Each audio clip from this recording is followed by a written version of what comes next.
जय श्री राम। नमस्कार दोस्तों, मित्रों। वास्तव में जीवन में कितनी ही कठिन परिस्थिति क्यों ना आ जाए, वास्तव में कितनी ही कठिनाइयां, कितनी ही विषमताएं क्यों ना आ जाएं, हमें अपने जीवन में कभी हार नहीं मानना चाहिए। उसी प्रारूप में दोस्तों, आज ये वीडियो आपके लिए बहुत उपयोगी होने वाली है। वास्तव में हम सब यही सोचते हैं, बस थोड़ा सा हमने वीडियो को देखा, पर दोस्तों मैं ये नहीं कहता, बहुत सारे लोग अपने अपने विचार वीडियोस के माध्यम से बताते हैं, लेकिन कहीं ना कहीं उन विचारों में से कुछ एक बात, कुछ एक वाक्य हमारे जीवन के लिए बहु उपयोगी होता है। हो सकता है दोस्तों, आप सभी के भी लिए इस वीडियो के माध्यम से आपके जीवन में जो विषमता है, कठिनाई है, जो वास्तव में कभी कभी आपके जीवन में बहुत ज्यादा विघ्न उत्पन्न कर देती हैं और आप बहुत मायूस हो जाते हो, आप अपने जीवन से टूट जाते हो। और कभी कभी दोस्तों, हम अपने जीवन में विषम परिस्थितियों के कारण जीवन में गलत फैसले ले लेते हैं। तो दोस्तों, आज इस वीडियो को आप जरूर सुनना, और इस वीडियो को आपसे निवेदन है कि पूरा अवश्य सुनना। दोस्तों, कुछ ही समय की ये वीडियो है। वैसे तो दोस्तों, हमारे शास्त्र, हमारे पुराण आदि कहते हैं कि हानि लाभ जीवन मरण जस अपजस विधि हाथ। हानि होना, जन्म लेना, मरना, लाभ होना, यश लगना, अपयश लगना, ये सब विधाता के हाथ में है। लेकिन वही रामचरितमानस में एक और चौपाई कहती है कि कर्म प्रधान विश्व करी राखा, जो जस करें सो तस फल चाका। अर्थात कर्म प्रधान है, आप जैसा करेंगे वैसा आपको फल मिलेगा। वहीं हमें एक चौपाई कहती है कि हानि लाभ जीवन मरण जस अपयश विधि हाथ। तो क्या वास्तव में इन दोनों का अर्थ अलग अलग है? एक ही ग्रंथ, एक ही कवि की रचना, लेकिन अर्थ अलग अलग, ऐसा क्यों? दोस्तों, कभी कभी हम लोगों के मन में भी बहुत शंका रहती है। कभी हम किसी ज्योतिषी के पास जाते हैं, किसी पंडित के पास जाते हैं, किसी जानकार आदि के पास जाते हैं, तो वहां हमें जिस प्रकार के हम जानकार के पास जाते हैं, उसी प्रकार की का ज्ञान, उसी प्रकार का उसका निवारण हमें मिलता है। पर वास्तव में दोस्तों, ये जो बात है, ये वास्तव में आप सब अर्जुन से भी सीख सकते हैं। दोस्तों, जहां भगवान कृष्ण ने जब अर्जुन को गीता का उपदेश दिया, लेकिन उसके पूर्व जब अर्जुन पूर्णतः टूट गया, जब अपने ही स्वजनों को देख करके वह मोह में उलझ गया। और दोस्तों, वास्तव में हमारे ग्रंथ, हमारे शास्त्र कहते हैं कि मोह जो है वो सब दुखों का कारण है। मोह वास्तव में हमें दुख देता है, दुख प्रदान करता है, और यही अर्जुन के साथ हो रहा था। लेकिन भगवान कृष्ण ने उस अर्जुन को सुंदर गीता का उपदेश दिया, जिसके कारण अर्जुन का मोह भंग हुआ और वास्तव में महाभारत के युद्ध में सत्य की विजय हुई, पांडवों की विजय हुई। क्योंकि जहां भगवान स्वयं खड़े हैं, वहां वास्तव में सत्य है और सत्य सदैव विजय होता है।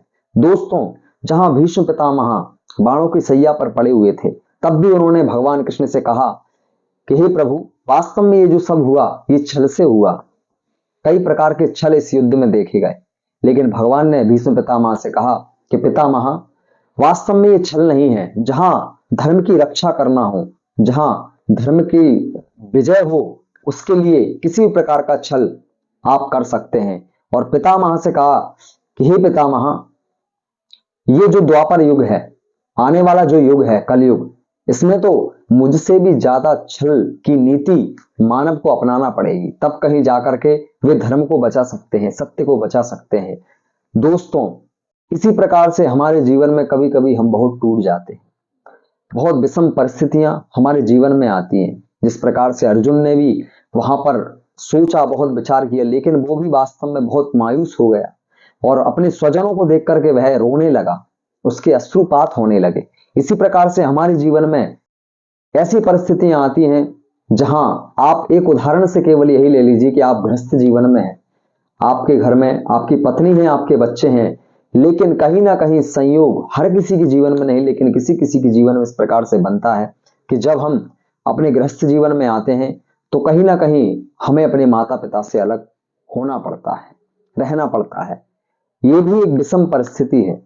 और वहां आकर के कई प्रकार से गृहस्थ जीवन में या फिर हमारा जो मित्रवत व्यावहारिक जीवन है, उस जीवन में भी कई विषम परिस्थितियां हम लोगों के जीवन में आती हैं, और जहां हम वास्तव में बहुत मायूस हो जाते हैं। लेकिन दोस्तों, रामकृष्ण परमहंस जी कहते हैं कि हर इंसान के अंदर लोभ, मोह, पाखंड, कपट, छल, डर, निडरता सब कुछ है, परंतु इन सबसे ऊपर जो होता है वह मनुष्य का विवेक।